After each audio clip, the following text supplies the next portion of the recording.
పిల్లలు, ఈరోజు మనం మంచి సమరయుని గురించి తెలుసుకుందాం. ముందుగా కంటత వాక్యం నేర్చుకుందామా? యాకోబు రాసిన పత్రిక 2వ అధ్యాయము 26వ వచనం.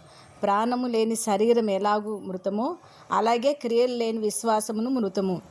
లూకాసు వార్త 10వ అధ్యాయము 30వ వచనం నుండి 37వ వచనం వరకు మనం చదివినట్లయితే, ఒక ధర్మశాస్త్రోపదేశకుడు యేసుక్రీస్తును నా పొరుగువాడు ఎవడు అని అడిగినాడు.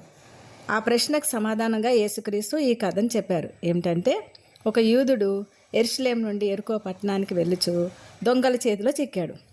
ఆ దొంగలు అతని బట్టలు దోచుకొని అతన్ని కొట్టి కొర ప్రాణంతో విడిచిపోయారు. ఆ దారిలో మొదట ఒక యాజకుడు వెళ్ళాడు. అతన్ని చూచి అతన్ని ముట్టుకుంటే నేను అపవిత్రుని అయిపోతానేమో, అమ్మో నేను యాజకత్వం చేయాలి కదా అనుకుని వెళ్ళిపోయాడు. తర్వాత ఇంకొక లేవీయుడు వచ్చాడు. ఆచారపరమైన భయంతో బాధ్యత నుండి తప్పించుకున్నాడు. వీరిద్దరూ సమాజంలో దైవభక్తి కలిగిన వారే, ధర్మశాస్త్రాన్ని పాటించేవారే, కానీ ప్రేమను చూపలేకపోయారు.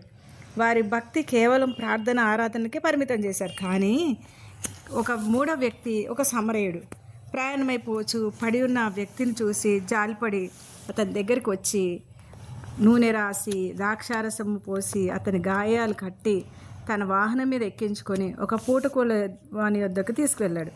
అతనికి పరిచర్య చేశాడు. మర్నాడు అతడు 2 దేనారాలు తీసి ఆ పూటకూలవానికి ఇచ్చి, నీవు ఇంకేమైనా ఖర్చు చేస్తే నేను మరలా వచ్చినప్పుడు నీకు ఇస్తాను అని చెప్పి వెళ్ళిపోతాడు. చివరికి యేసుక్రీస్తు, ఈ ముగ్గురు ఎవరు పొరుగువారు అని అడిగాడు. ఆ శాస్త్రి అతని మీద కనికరం చూపినవాడే అని అన్నాడు. యేసు అతనితో, నీవును వెళ్ళి అలాగే చెయ్యి అంటాడు. ఇక్కడ చూసారా, పొరుగువాడంటే మనకేదో నచ్చిన వారు, మన కులం వారు, మన జాతి వారు మాత్రమే కాదు, సహాయం కావాల్సిన ప్రతి ఒక్కరూ మన పొరుగువారే. సమరయుడు తన సమయాన్ని, డబ్బును, శ్రమను లెక్క చేయలేదు, సహాయం చేశాడు. అదే సమయంలో తన పని కూడా తను చూసుకున్నాడు. అలా ఇతరులకు సహాయం చేయడానికి మనం స్వార్థాన్ని పక్కన పెట్టి, యూదులు సమరయులు ద్వేషించేవారు అయినప్పటికీ అతను ప్రేమ చూపించాడు. మనం కూడా అలా జీవిద్దాం. ప్రార్థన చేద్దామా? ప్రార్థన. ప్రియమైన ఓ మా ప్రభువా, మీకు వందనాలు. మేము ఇరుగు పొరుగు వారికి నీ ప్రేమను పంచిపెట్టేవారుగా, మా క్రియలు చూపించేవారుగా మా హృదయాన్ని దయచేసి మార్చమని యేసు నామమున అడుగుచున్నాం తండ్రి. ఆమేన్.